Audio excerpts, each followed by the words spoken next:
నా ప్రాణమా యెహోవాను సన్నుతించుము, నా ప్రాణమా యెహోవాను సన్నుతించుము. ఆయన చేసిన ఉపకారములలో దేనిని మరువకుము, ఆయన చేసిన ఉపకారములలో దేనిని మరువకుము. ఆయన నీ దోషములన్నిటినీ క్షమించువాడు, ఆయన నీ దోషములన్నిటిని క్షమించువాడు, నీ సంకటములన్నిటినీ కుదుర్చువాడు. ఇది మనకి కంఠత వాక్యం కదా. చాలామంది పిల్లలు కంఠత వాక్యం చెప్తూ ఉంటారు. మనం కూడా చాలాసార్లు విన్నాము, మనం కూడా పాటిస్తూ ఉంటాం. అయితే మనం చెప్పాలంట, నా ప్రాణమా, నా ప్రాణమా, ఏం చెప్పాలి? నా ప్రాణమా యెహోవాను సన్నుతించుము, నా అంతరంగమున్న సమస్తమా ఏం చేయాలి? ఎందుకంట ఆయన నీ దోషములన్నిటినీ క్షమించువాడు, నీ రోగములన్నిటినీ స్వస్థపరచువాడు. హల్లెలూయా, హల్లెలూయా. చూడండి, ఇప్పుడు ఈ రోగము కలగజేసిన వారు ఎవరు? నిర్గమకాండం 15:26 ఏమన్నాడు? నేను ఐగుప్తులకు రప్పించిన రోగములలో, ఎవరు రప్పించారు ఇక్కడ? దేవుని చిత్తం లేని దయ్యం తీసుకురాదండి కదా. దేవుడు రప్పించినటువంటి రోగాలు అవన్నీ అవిధేయత వల్ల వచ్చినాయి, కొన్ని చేసిన పాపము ద్వారా వచ్చినాయి, కొన్ని అతిక్రమం ద్వారా వచ్చినాయి. మరి పాపాలు శాపాలన్నీ కూడా. అయితే ఇక్కడ ఆయనకు ఒక పేరుందంట, యెహోవా రాఫా, స్వస్థపరుచు యెహోవా అని ఆయనకు పేరు. అందుకే ఆయన వాగ్దానాన్ని మనం జ్ఞాపకం చేసుకోవాలి.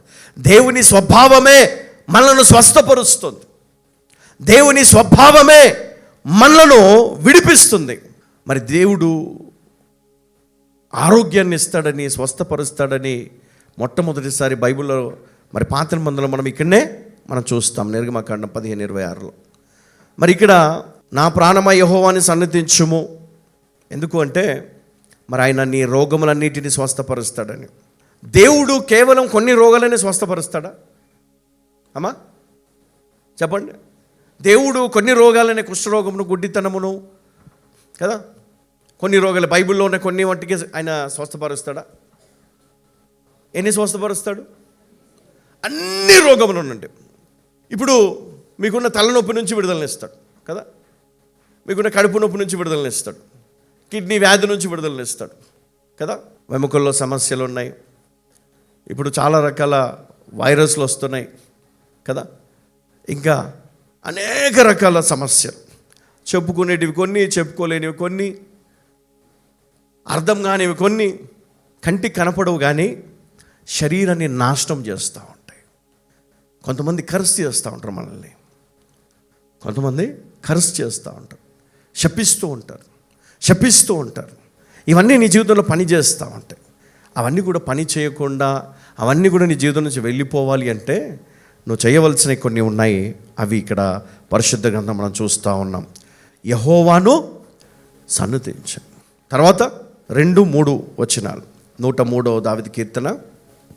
నా ప్రాణమా యెహోవాను సన్నుతించుము, ఆయన చేసిన ఉపకారములలో దేనిని మరువకుము, ఆయన నీ దోషములన్నిటిని క్షమించువాడు, నీ సంకటములన్నిటిని కుదుర్చువాడు. హల్లెలూయా. సామెతలు 3వ అధ్యాయము 7-8 వచనాలు ఒకసారి చదువుకుందాం. నేను జ్ఞానిని కదా అని నీవు అనుకొనవద్దు. ఏమనుకోవద్దు?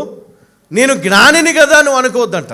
యెహోవా యందు భయభక్తులు కలిగి చెడుతనమును విడిచిపెట్టుము. అప్పుడు నీ దేహమునకు ఆరోగ్యం, నీ ఎముకలకు సత్తువే కలుగును. బ్రదర్, అస్సలు పోవట్లేదు ఈ సమస్య. పాస్టర్ గారు అస్సలు పోవట్లేదండి, అసలు ఈ వ్యాధి పోవట్లేదండి. డాక్టర్ గారు అన్నారు మందు మానే అన్నాడు, ఈయన మానడు. డాక్టర్ గారు చెప్పారు గుట్కాలు మానేయండి అని చెప్పాడు, మానడు. డాక్టర్ గారు చెప్పారు ఇంకా కొన్ని చెడు అలవాట్లునే మానేయమని చెప్పాడు, కానీ మానడండి.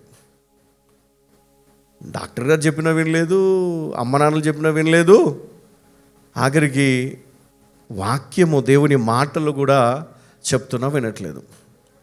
ఇంకా నీ దేహానికి స్వస్థత ఎక్కడి నుంచి వస్తుంది కదా? ఈ నోటితో చాలామందిని చెప్పించావు. కొంతమంది ఉంటారు ఇక పొద్దున్న లేచి సాయంత్రం దాకా శపిస్తూనే ఉంటారు, కానీ వాళ్ళు మంచి చేస్తూ ఉంటారు, కానీ వీళ్ళు శపిస్తూనే ఉంటారు. ఆ శాపాలు ఇవి వాళ్ళపైన పని చెయ్యవు. అలాగే ఈరోజు మన జీవితంలో కూడా ఎన్నో సమస్యలు అట్లా వచ్చినాయి. మనకి నెమ్మది లేదు, సంతోషము లేదు, సమాధానము లేదు, మనం ఓర్వలేము. ఒకరు బాగుపడితే శపిస్తూనే ఉంటాం, శాపనార్థాలు పెడుతూనే ఉంటాం. కానీ దేవుని బిడ్డలకు అది తగదు. మరి శాపాలు పెట్టే వ్యక్తులు చివరికి ఏమవుతారు? అదే శాపానికి గురైపోతారు. నువ్వు బాగుపడవు, నువ్వు నాశనం అయిపోతావు అని అన్న వ్యక్తి ఆ శాపాలన్నీ కూడా మళ్ళీ వీళ్ళకే వచ్చేస్తాయి. ఎందుకో తెలుసా? ఎందుకంటే కొన్నిసార్లు దేవుని బిడ్డలను టార్గెట్ చేసినప్పుడు అది వాళ్ళకి రివర్స్ అవుతుందంట. హల్లెలూయా. ఒకవేళ నువ్వు నమ్మకంగా దేవుని చిత్తానుసారం నువ్వు ముందుకెళ్తున్నావు, అయితే దేవుడు ఎక్కడ కూడా అపవాదికి చోటు ఇవ్వడంట గెలవడానికి. నీ లైఫ్లో నువ్వు ప్రార్థన చేస్తున్నావు, దేవుని మందిరానికి వెళ్తా ఉన్నావు, విశ్వాసముతో ఉన్నావు, ఇదిగో ప్రతి వాగ్దానమును ఎత్తి పట్టుకొని నువ్వు ప్రార్థన చేస్తా ఉన్నావు. దేవుడు ఏం చేస్తాడు? దేవుడు ఎవరి పక్షంలో ఉంటాడు చెప్పాలి? ఎవరి పక్షంలో ఉన్నాడు దేవుడు? నీ పక్షంలో ఉన్నాడు. నీ ప్రార్థన విన్నాడు దేవుడు. మరి నీ శత్రువు ఏం చేస్తూ ఉన్నాడు? నీ నాశనాన్ని కోరుకుంటా ఉన్నాడు. మరి చివరికి దేవుడు ఏం చేస్తాడు? ఎవరికి విజయం ఇస్తాడు? నీ శత్రువుకి విజయం ఇచ్చాడు అనుకోండి, దానికి అర్థం ఏంటి? నీలో లోపం ఉంది. నీ శత్రువు నీ పైన విజయం సాధించాడు, నీవు రోగివయ్యావు, నువ్వు లేమిలో పడిపోయావు అంటే దాని అర్థం ఏంటి? నువ్వు ప్రార్థనలో నిర్లక్ష్యం చేస్తావని, లేదంటే దేవుడు నీకు ఇచ్చినటువంటి ఆ సామర్థ్యాన్ని నువ్వు వాడట్లేదని. హల్లెలూయా. అందుకే మనము ప్రతి విషయంలో మళ్ళీ ఒకసారి చదవమ్మా, 7-8 వచనాలు. నేను జ్ఞానిని కదా అని నీవు అనుకోనొద్దు. యెహోవా యందు భయభక్తులు కలిగి చెడుతనమును విడిచిపెట్టుము. అప్పుడు నీ దేహమునకు ఆరోగ్యమును నీ ఎముకలకు సత్తువ కలుగజేస్తానంట దేవుడు. మరి ఎందుకు నువ్వు ఇంకా రోగివై ఉన్నావు? అంటే నీలో ఉన్న లోపాన్ని నువ్వు సరి చేసుకోకుండా, నీలో ఉన్నటువంటి సమస్యను నువ్వు వదిలిపెట్టకుండా నువ్వు ప్రవచిస్తే, నువ్వు ప్రార్థిస్తే దేవుడు నెరవేరుస్తాడా? ముందేం చేయాలి? నీ లైఫ్ని నువ్వు బాగా చేసుకోవాలి. నువ్వు లోపాన్ని తీసే. అందుకే ఏమన్నాడు?